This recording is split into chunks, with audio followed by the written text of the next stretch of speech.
burya koko baravuga ngo gukura si imyaka. Gukura si imyaka, gukura ni ibitekerezo, gukura ni ibikorwa. Uyu munsi wa none ngiye kukwereka ibintu bikugaragaza ko uri umugabo uri macuwa cyangwa se uri umugabo ukuze. Uri umugabo wagutse mu bitekerezo, mu bikorwa. Nkwereke nanone ibintu bikwereka ko cyangwa se bikuranga ko ukiri muto cyane utarakura, hari aho utaragera. Nguhaye ikaze rero muri iki kiganiro, reka turebe umugabo utarakura viza umugabo ukuze. Abagabo bose uko bareba bose ntago ari bamwe, hari abantu rwose baba batarakura. Ni hahandi uganira n'umuntu ukumva ibitekerezo bye, ukareba imikorere ye, hanyuma rero ugatangira nawe ubwawe ukumva uratangaye cyangwa se ukumva birakurenze. Wareba imyaka, wareba ibintu akora, ukabona ntibirimo guhura. Aha niho abagabo benshi rero bashaka, ariko bamara gushaka ingo zigatandukana. Reka turebe rero ibimenyetso bigera muri 5 bikwereka ko uri umugabo utarakura. Tuze gusoreza ku bindi bigaragaza ko uri umugabo wakuze. Kuva uyu munsi ndahita mfata umwanzuro, menye ngo iyo umuntu akuze koko arangwa n'ibi, kandi nawe uraza gufata umwanzuro umenye ngo umugabo ukuze koko arangwa n'ibi. Hanyuma ugerageze ushaka uko uhindura niba uri umugabo, urebe ukuntu wakura nyabuna. Kuko kuvuga ngo ugukujije imyaka ariko ntukujije ubwenge, dore naha bituruka. Umugabo utarakura rero ikimenyetso cya mbere kimuranga, arwana ashaka kwerekana ko ari uri mukuri. Aho kugira ngo akemure ibibazo, aho kugira ngo koko akore uko ibintu biri, we abapigana ashaka kugaragaza ukuntu nyine ari umuntu udasanzwe, ari umunyakuri. Ikindi kiranga umugabo utarakura cya kabiri, yirinda inshingano. Niba amaze gutera inda, aratoroka, niba mbere utoroka igihugu akagenda. Niba urugo rubuze ibiryo, aho kugira ngo arwane n'ukuntu urugo rwabona ibiryo, acaho akagenda. Aho kugira ngo atunge mama we, ageze igihe cyo kumutunga, ahubwo ajya kumusaba. Aho kugira ngo nyine n'ibintu byinshi bituma nyine agaragara ko ari umuntu uhunga inshingano. Gatatu rero, usanga yego ye rwose iruta amahoro. Ku mwanya wa 4, usanga atita ku marangamutima y'abandi bantu, yita ku bye byonyine. Kuba barize, kuba bababaye, ibyo ntibimureba, pfa kuba ibintu bye bimeze neza 100%. Nyine amarangamutima y'abandi bantu ntamureba, amarangamutima y'umugore we ntamureba, amarangamutima y'umwana we ntamureba. Nyine ntibindeba, nibize ngarame, usanga ibindi bitamureba, ahubwo areba amarangamutima ye. Naho rero ku mwanya wa 5, usanga aho arashinja abandi makosa. Buriya bari abantu baranyanze, nari nabagiriye neza, dore ubukene bwanjye buturuka aha n'aha, mama niyandihiriye, papa niyandihiriye, dore n'ubu ngubu nta muntu ufasha, ninjye wirwanaho. Ahora ashinja abantu amakosa. Bosi wanjye buriya arankandamiza mu kazi. Nyine usanga ahora ari umuntu ushaka gufata ibibazo bye akabishyira ku bandi bantu. Ku mwanya wa 6, usanga akora ibintu atatekereje. Niba bamuhamagaye ngo ngwino tukugurira akabyeri, ako kanya ntabanze gutekereza ati ngiye mu mufuka mfite amafaranga angahe kugira ngo nze kugurira abandi bagabo bagenzi banjye nkuko bagiye kungurira. Ahubwo arahubuka akagenda, yagerayo n'aya mafaranga yari afite yo kugura ibiryo by'abana, nayo akaba yaguriyemo abantu byeri. Mu by'ukuri si ibintu yapanze. Ku mwanya wa 6, wa 7 rero, atekereza ko urukundo rworoshye, ariko byatangira kuba ibintu bikomeye agatangira gusa nk'ubikwepa. Atekereza ko kuba yakunze uwo mukobwa nta gisuko agomba kumuha, bagomba kwikundanira for free. Atekereza niba yasuye nyina ntabwo agomba no kugira ikintu na kimwe amushyira. Nyine atekereza ko communication n'urukundo ari ibintu biri easy.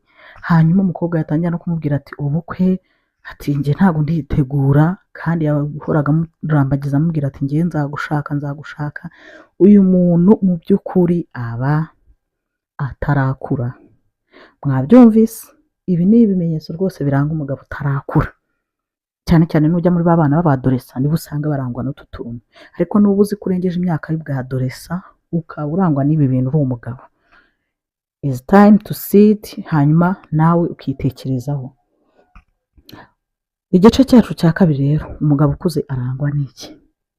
avugana n'abantu kugira ngo akemure ibibazo, ntabwo avuga ashaka ukuri kumushyigikira, ashaka kugaragaza ko ari umunyakuri, oya avugana n'abantu avuga ati none twakora iki, ntabwo avugana n'abantu avuga ngo njyewe ntabwo ibi bintu nigeze mbikora, ntabwo njyewe avuga ashaka aganisha ku ngingo none ni gute twakemura iki kibazo, atari ibyo kuvuga ngo arashaka gutsinda.